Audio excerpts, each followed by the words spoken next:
Ontario is taking the cake, and I'm not actually talking about the Blue Jays beating the Yankees last week. I'm talking about 7 of the top 8 best places to buy a home in Canada are in Ontario. There's a couple things I want to talk about in this article, but then we're going to take a look at the different markets that they are referring to, especially when it comes to GTA, and I'll actually pull out the actual data to show you not just what the article is saying, but what we're actually seeing with the latest September numbers. Here's that article on BlogTO. It says Ontario takes 7 of Canada's top 8 places to buy a home right now. And essentially what they're looking at is what we call the sales to new listings ratio. And this is for all of 2025 versus 2024. And essentially what it's saying is when this new ratio is higher than basically 60%, we're in a seller's market. When it's between pretty much 40 to 60%, we're in a balanced market. And anything below that 40% puts us in a buyer's market. So if we take a look at the numbers, and this is where it does show what areas of the country are in sellers markets versus balanced versus buyers. This chart here is actually a little more segmented, so it does show a little bit better. There are some areas that are actually a little bit surprising in how they are in a seller's market now, but it does make sense when we look at the average prices in those areas. Sudbury is leading the way, essentially 259 sales out of 335 listings, and that's in 2025. 335 listings, not a ton for an entire city. So that's where most of those properties have been selling. If we take a look at Halifax, Dartmouth, that's 1,554 new listings, 1078 sales, puts them around 70% sales to new listings ratio. In the balance segment, it does have Montreal, which CMA, essentially, I believe it's Central Montreal, or actually, I don't know what that means.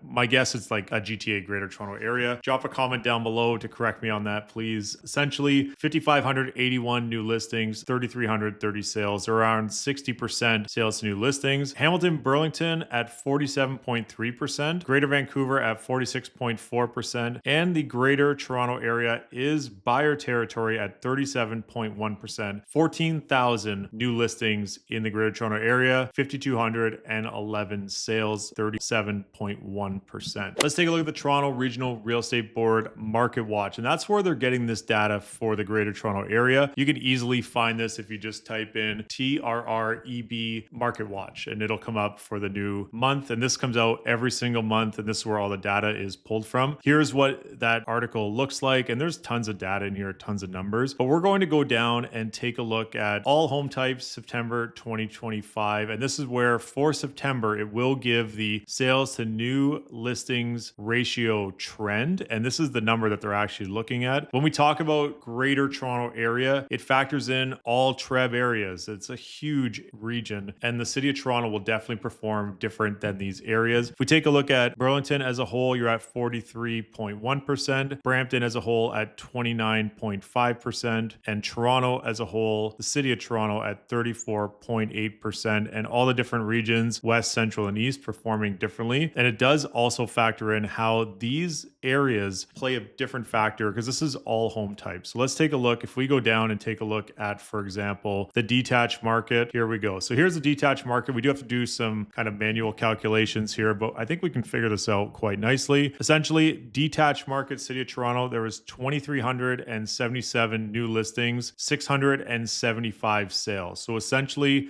about 1 in 4 have been selling for the detached market. We do typically talk about the months of inventory, and for that number, we actually use the active listings, which I would argue is also very important, because if you do have new listings for a certain month, there is also carryover from the previous month. Active listings, city of Toronto, you're looking at 2,900. So if we factor that in for sales, you're looking around 1 in 5, give or take, have been selling. If we take a look at Toronto Central, 211 out of 1,180 active listings. And a lot of those active listings are condos. Central, of course, has the most amount of condos. Now, if we take a look at the detached market and look at areas of Toronto specifically, new listings 73 and 20 sales in W2, which is that High Park, Bloor West Village area. W1 also factors into Roncy, High Park as well. You're looking at 20 out of 73. So pretty much 1 in 3 have been selling. And if we take a look at the Central and CO2 or CO1, 37 10 new listings, 7 sales. Now, if we take a look at the East End, and this is where the East End is also a very competitive area, EO1 for the detached market, 11 sales out of 39 new listings. So basically one in give or take 4, 3.5 to 4. But when we go to semi-detached, and semis are always a hot topic in the city of Toronto. And the reason being is because they are typically that perfect kind of next level of property. So if you're in a condo, a semi is usually the next step. It's up the ladder for real estate, and it remains very competitive for semis in the city of Toronto, especially if we are looking at 572 new listings, 214 sales. So basically 1 in 2.5 have been selling. And in the West End, 181 new listings, 86 sales. Central, 200 new listings, 62 sales. And on the East End, 191 new listings, 66 sales. But when we really break it down to those top areas, and we've been talking about on this channel how all different areas have been performing very differently here this year. In W2, which is a very hot area for semis, especially if we factor in the active listings, they're getting absorbed very quickly. So even though there's 49 new listings, the ones that were active, the carryover, have also been selling. So we have 22 sales out of 37 active listings. That's over 1 in 2 that have been selling. We're in very much a seller's market for semi if you are looking in W2. In W1, 4 out of 10, so about 2.5 there as well. Also a seller's market. If we look at EO1, which is also hot for semis, 36 active listings, 20 sales. So over 1 in 2 have been selling, again, very strongly in a seller's market for those areas if you're looking at semi-detached properties. And what we've seen is that the average price at W2 semi 1.3, W1 semi 1.55, and EO1 semi 1.3. Last one up, let's take a look at condos. And when we do look at condos, of course, different areas perform differently. If we go to Toronto CO1, which is the main core of the city, and CO8 on the east side of Yonge, essentially 1,379 active listings, 213 sales. So really 1 in 7 have been selling, give or take. If we take a look at CO8, 866 active listings, 132 sales. So about 1 in 7 again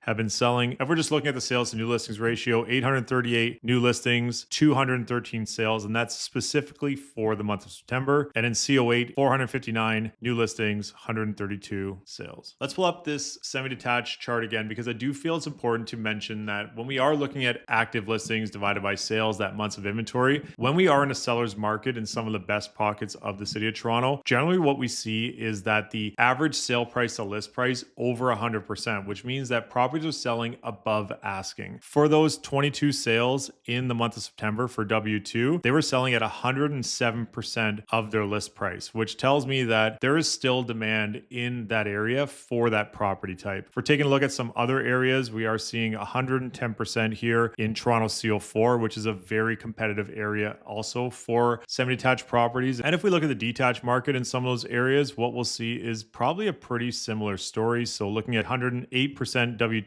107% in W1, CO1 105%, and then taking a look at EO1, which is Riverdale, Leslieville, also at 110%. So just want to give some examples of why those months of inventories really matter, especially when looking at certain pockets within the city. Love to hear your thoughts in the comments down below on, is this what you expected when it comes to what that data looks like and those 7 of 8 areas in Ontario being very much in a buyer's market? Drop a comment down below, and if you ever want to book in a call to discuss your plans for Toronto real estate, click on that first link down below. I'm Ouzas. Thanks for watching.